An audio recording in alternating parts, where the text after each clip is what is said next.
This is Revathi. Welcome back to అందమైన కథల పొదరిల్లు. ప్రియమైన రాక్షసి ఎపిసోడ్ నంబర్ 31. ఫోజులు కొడుతూ ఆఫీసులోకి ఎంటర్ అయిన ఆనంది తర్వాత యముణ్ణి తన బాస్గా చూశాక పాపం ఆనంది పరిస్థితి ఏమైంది? కథలోకి వెళ్ళబోయే ముందు దయచేసి వీడియోకి ఒక లైక్ ఇవ్వండి, అలాగే హైప్ ఇచ్చి వీడియోని సపోర్ట్ చేయండి. మీ బాస్తో రోజు ఓ 50 తిట్లు, ఇంకో 100 పనిష్మెంట్లు తీసుకుంటూ ఉద్యోగం చేసుకో అని ఆనందిని ఆశీర్వదిస్తుంది దమయంతి గారు. బామ్మ అని అంటుంది కోపంగా. వాళ్ళని చూసి పక్కనే ఉన్న అమర్, చైతన్య కూడా నవ్వుతుంటారు. ముందు పైకి లేవే అంటూ ఆనందిని పైకి లేపి నుదుటిన ముద్దు పెట్టుకొని, నీకెందుకమ్మా ఈ ఉద్యోగం, హాయిగా ఇంటి పట్టున ఉండొచ్చు కదా అని అంటుంది. మా మావయ్యని, మా అన్నయ్యని బాధ పెడుతున్న వాడి అంతు చూడకుండా నేను ఎలా ఉండగలుగుతాను బామ్మ అని మనసులో తిట్టుకొని, అదేం కుదరదు బామ్మ, నేను ఉద్యోగం చేయాల్సిందే అని అంటుంది. తన ఇష్టాన్ని ఎందుకు కాదనాలేమ్మా, జాబ్ చేయనివ్వు అని అంటాడు అమర్. అవును బామ్మ, ఇంట్లో కూర్చుంటే తిక్క తిక్క వేషాలు వేస్తుంది, అదే జాబ్లోకి వెళ్తే తన ఆలోచన తనుంటుంది అని అంటాడు చైతన్య. సరే మీరు ఒప్పుకుంటే ఇక నేనేను ఒప్పుకోక ఏం చేస్తాలే అని అంటుంది దమయంతి గారు. వెళ్ళొస్తాను మావయ్య, వెళ్ళొస్తాను అన్నయ్య అని చెప్పగానే, జాగ్రత్త ఆనంది, రోడ్డు మీద ఎక్కువ స్పీడ్ వెళ్ళొద్దు అని జాగ్రత్తలు చెప్తాడు అమర్. అలాగే మావయ్య, చాలా స్లోగానే వెళ్తానులే, బాయ్ అని చెప్పుకుంటూ వెళ్తుంది.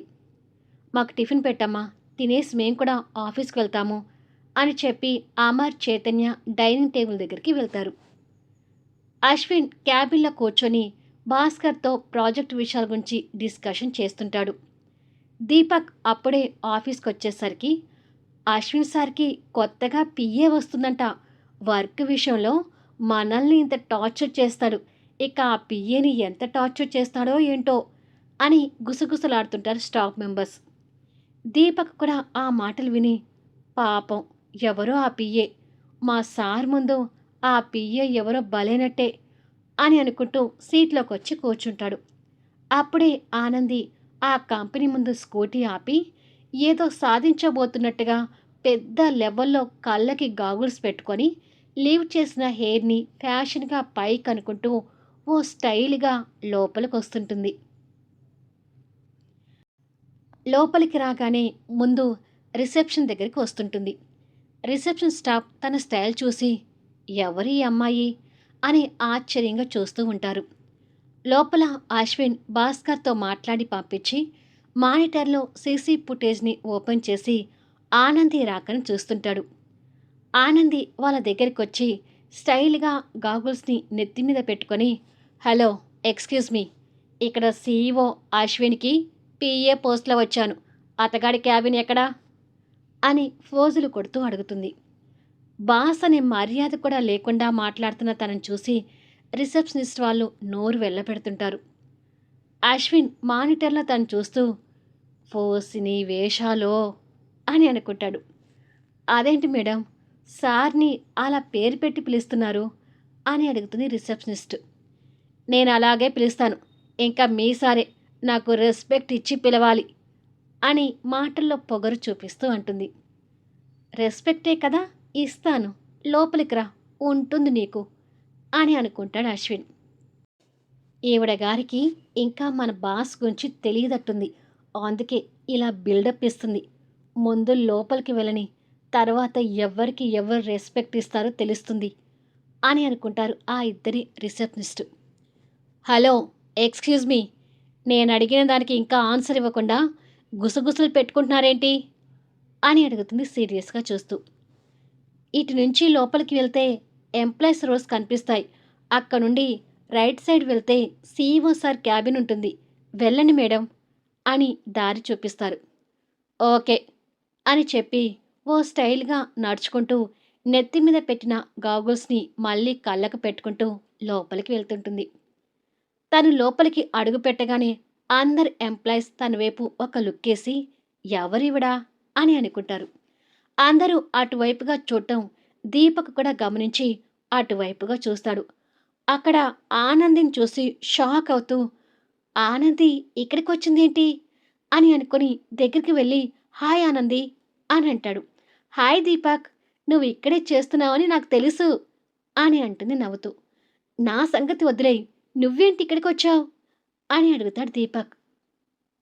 తన 2 చేతుల్ని జీన్స్ పాకెట్‌లో పెట్టుకొని, మీ సార్ సంగతేంటో చూద్దామని ఆయన గారికి పీఏగా వచ్చాను అని ఫోర్స్‌గా చెప్తుంది. తను పీఏ అనగానే దీపక్ ఇంకొకసారి షాక్ అవుతూ, మా సార్‌కి పీఏగా వచ్చేది నువ్వా అని అడుగుతాడు. ఎస్, నేనే అని అంటుంది నిర్లక్ష్యంతో స్టైల్‌గా ఫోజులు కొడుతూ.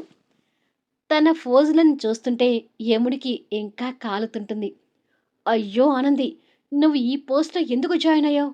మా సార్ అసలే చెండ అని చెప్పబోయి సీసీ కెమెరాలు చూసి సైలెంట్ అయిపోతాడు. మీ సార్ ఎలాంటి వాడైతే నాకెందుకు?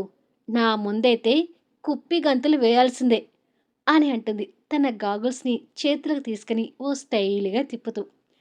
అది కాదానంది, నువ్విక్కడ జాయిన్ అవుతున్న విషయం బాబాయ్‌కి, చైతన్యకి తెలుసా అని అడుగుతాడు కంగారు పడుతూ. తెలీదు.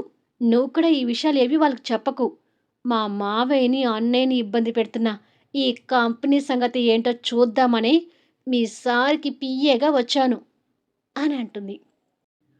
అయ్యో ఆనంది, మా సార్ ముందు నువ్వెలా తట్టుకుంటావు అని అనుకుంటాడు దీపక్ బాధపడుతూ.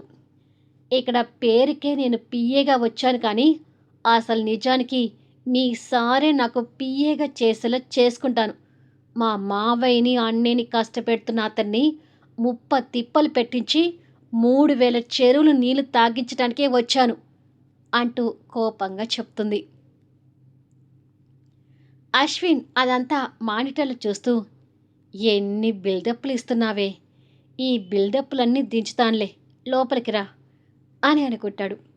సరే, ముందు వెళ్ళి అతగాడు అసలు ఎలా ఉంటాడో చూసొస్తాను అని చెప్పి ఆనంది క్యాబిన్ వైపు వెళ్తుంటుంది. ఆనంది పరిస్థితి తలుచుకుంటూ దీపక్ భయపడుతుంటాడు. ఏంటి దీపక్, ఆ పిఏ నీకు తెలిసిన అమ్మాయా? ఏంటి అంత బిల్డప్ ఇస్తుంది? మన బాస్ గురించి తెలిసి బిల్డప్ ఇస్తుందా? తెలియక బిల్డప్ ఇస్తుందా? అంటూ మిగతా స్టాఫ్ మెంబర్స్ దీపక్ దగ్గరకొచ్చి అడుగుతుంటారు.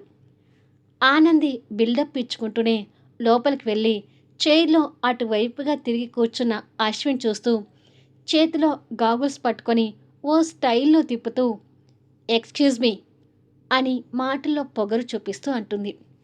అప్పటి వరకు మానిటర్‌లో తన ఫోజులు చూసిన అశ్విన్ కోపంగా తన వైపుకు తిరుగుతాడు.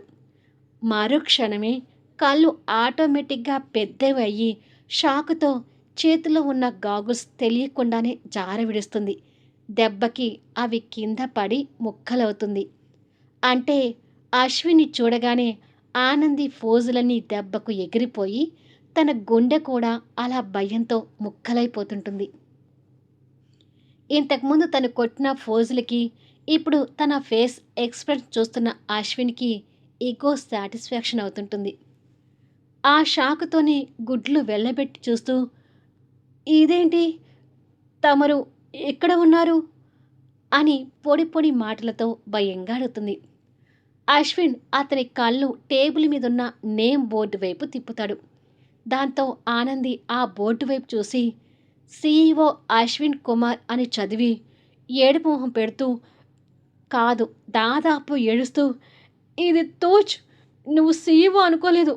సీఈఓ అంటే ఏ బట్టతల ముసలోడో అనుకొని ఈ జాబ్‌కొచ్చాను అని అంటుంది.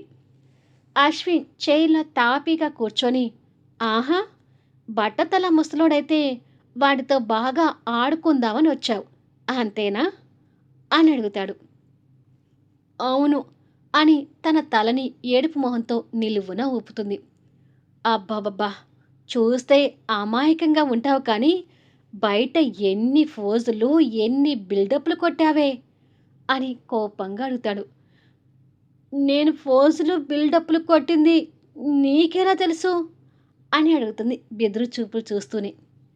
నా ఆఫీస్‌లో ఏం జరుగుతుందో నాకు తెలియకుండా ఉంటుందా అని అడుగుతాడు. అర్థమైంది. నువ్వు సీసీ ఫుటేజ్‌లో నా ఫోజులన్నీ చూసావు కదా! కానీ సీఈఓ నువ్వని అనుకోనుంటే అన్ని ఫోజులు అస్సలు కొట్టకపోయేదాన్ని. అని అంటుంది అదే ఏడుపు మొహంతో.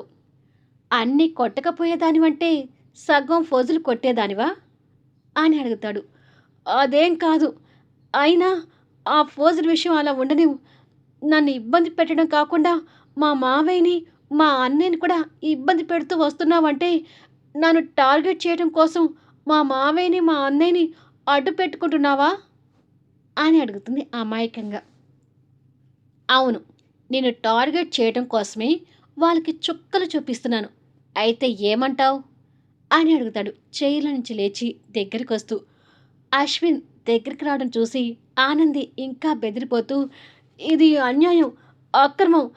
నీకు పాపం తగులుతుంది.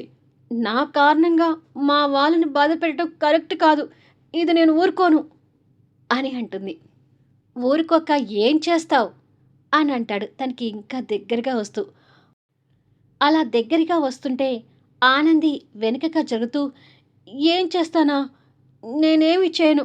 జాబ్ వదిలేసి బుద్ధిగా వెళ్ళిపోతాను" అని చెప్పి అక్కడి నుంచి జారుకోబోతుంటే అశ్విన్ తన షోల్డర్ పట్టుకొని గోడకి నక్కి పెట్టి, "ఎక్కడికి జారుకుంటున్నావు? ఈ పులి బోన్‌లోకొచ్చాక బయటపడటం అనేది ఇక జరుగుతుందా?" అని అడుగుతాడు సీరియస్ లుక్స్‌తో. ఆ చూపులకి ఆనందికి చెమటలతో తడిచిపోతూ, "నువ్వసలు మంచివాడివి కాదు. నన్ను కొన్ని రోజులుగా బాగా ఏడిపిస్తున్నావు. అసలు నన్ను ఎందుకు ఏడిపిస్తున్నావో తెలియడం లేదు. ప్లీజ్ నన్ను వదిలేయ్. నాతో పాటే మా వాళ్ళని కూడా వదిలేయ్. నా కోసం వాళ్ళని ఇబ్బంది పెట్టొద్దు. ప్లీజ్" అంటూ ఏకంగా ఏడవటం మొదలుపెడుతుంది. "చుప్! నోర్ముయ్" అంటాడు సీరియస్‌గా చూస్తూ. దాంతో ఆనంది మూతి మీద చేయి పెట్టుకొని దెబ్బకి సైలెంట్ అవుతుంది. "ఇక్కడ ఉద్యోగం చేయడానికి వచ్చావు కదా! బుద్ధిగా ఆ ఉద్యోగం చేసుకో. లేకపోతే నీకు మామూలుగా ఉండదు" అని అంటాడు. "ఇదిగో ఇలా బెదిరించటం కూడా మంచిది కాదు. ఈ ఒక్కసారికి నన్ను వదిలేయ్. నీకు పుణ్యం ఉంటుంది. ఇంకెప్పుడు నీ కళ్ళకు కనపడకుండా పారిపోతాను" అని అంటుంది. "ఆల్రెడీ ఒకసారి చెప్పాను. పులి బోన్‌లోకొచ్చాక బయటికి వెళ్ళడం కుదరదు అని" అని అంటాడు. "నాకు పులి బోన్‌లాగా లేదు. ఏకంగా నరకం. నరకంలో యముడిని చూసినట్టుగా ఉంది" అని అంటుంది. "సరే అలాగే అనుకో" అని టైట్ జీన్స్‌తో ఉన్న తనని టాప్ అండ్ బాటమ్ ఒక లుక్ వేసి, "ఆ డ్రెస్ ఏంటి? నువ్వేమైనా ఫ్యాషన్ షోకొచ్చావా?" అని అడుగుతాడు. "నాకు జీన్స్ అంటే చాలా ఇష్టం. అందుకే వేసుకున్నాను" అని బుద్ధిగా చెప్తుంది. ఆ మాటకి తనని ఇంకా కోపంగా చూస్తుంటాడు. ఆ కోపం చూసి ఆనంది ఇంకా భయపడుతూ, "అంటే జీన్స్‌తో పాటు పట్టు చీర, పట్టు చీర మీద పూల జడ వేసుకోవడం కూడా చాలా ఇష్టం" అని చెప్తుంది అమాయకమైన నవ్వు నవ్వుతూ. "ముందు నీ పట్టు చీర, పూల జడ గోల ఆపు. ఇంకెప్పుడు ఇలా జీన్స్‌తో ఆఫీస్‌కి రావద్దు. మంచి డ్రెస్సింగ్‌తో ఆఫీస్‌కి రావాలి" అని అంటాడు. "మంచి డ్రెస్ అంటే బికినీలో రానా?" అని అడుగుతుంది. ఈసారి పళ్ళు నూరుతూ తన వైపు చూస్తాడు. "అంటే బికినీ కూడా మంచి డ్రెస్సే కదా!" అని అంటూ నీళ్లు నములుతుంది. "పొందిగ్గా చుడీదార్ వేసుకొని రా. జీన్సు, బికినీలు వేసుకొని వచ్చావంటే అవి నీ ఒంటి మీద ఉండగానే తగలబెడతాను" అని అంటాడు. "సరే" అని చెప్పి తర్వాత తన మట్టి బుర్రకి పదును పెట్టి, "ఇది ఇంకొక తూచ్. అసలు మ్యాటర్ డైవర్ట్ చేసి డ్రెసెస్ గురించి మాట్లాడుతున్నావేంటి? జీన్స్, బికినీలు కాదు. నీ దగ్గర అసలు జాబ్ చేయను. నాకు నీ దగ్గర జాబ్ చేయటం అసలు ఇష్టం లేదు. ఈ కంపెనీకి సీఈఓ నువ్వు అని తెలిసి ఉంటే అసలు ఈ దరిదాపుల్లో కూడా రాకపోయేదాన్ని. ప్లీజ్ నన్ను వదిలేయవా?" అని రిక్వెస్ట్ చేస్తుంది. "ఏంటి వదిలేసేది?" అంటూ తన్ని ఇంకాస్త గోడకి బంధించి చేతులు అడ్డుపెట్టి దాదాపు తన పెదవులకి దగ్గరగా ఉంటాడు. అంత దగ్గరగా యముణ్ణి చూడగానే ఆనందికి పై ప్రాణాలు పైనే పోతూ అశ్విన్ ఛాతీ మీద చేయి పెట్టి నెడుతూ, "నాకంత దగ్గరగా రాకు. నాకేదో భయంగా ఉంది. సరే నువ్వు కోరుకున్నట్టే ఈ జాబ్ చేస్తాను. వెళ్తానని అసలు చెప్పను" అంటూ ఏడుపు మొహంతో చెప్తుంది. "అలా రా దారికి" అని చెప్పి తనకి దూరంగా జరుగుతాడు. "హమ్మయ్య! బతికిచ్చాడు అని అనుకొని ఆనంది రిలాక్స్ అవుతుంది. అసలు ఆఫీస్ టైమింగ్స్ ఏంటి? నువ్వొచ్చిన టైం ఏంటి? అని అడుగుతాడు. అది ఇవాళ ఫస్ట్ రోజు కదా! కాస్త లేట్‌గా వెళ్ళినా ఏం పర్వాలేదని లేట్‌గా వచ్చాను అని అంటుంది. నువ్వు ఏ చిన్న తప్పు చేసినా ఇక్కడ పనిష్మెంట్ ఉంటుంది. ఆఫీస్‌కి లేట్‌గా వచ్చినందుకు 10 గుంజీలు తియ్యి అని అంటాడు. మళ్ళీ నెక్స్ట్ వీడియోలో కలుద్దాం. ఆనంది ఆ గుంజీలు తీస్తుందా? యమ దగ్గరే కాకుండా బొమ్మ దగ్గర కూడా తను టార్చర్ ఫేస్ చేస్తుందా? ఇక్కడ జరిగేదంతా అమర్‌కి, చేతన్‌కి ఎలా తెలియబోతుంది? తెలిసాక పరిణామాలేంటి? కథ నచ్చితే దయచేసి లైక్ చేయండి, హైప్ ఇవ్వండి, మీ అమూల్యమైన కామెంట్స్ షేర్ చేయండి. Thank you for listening.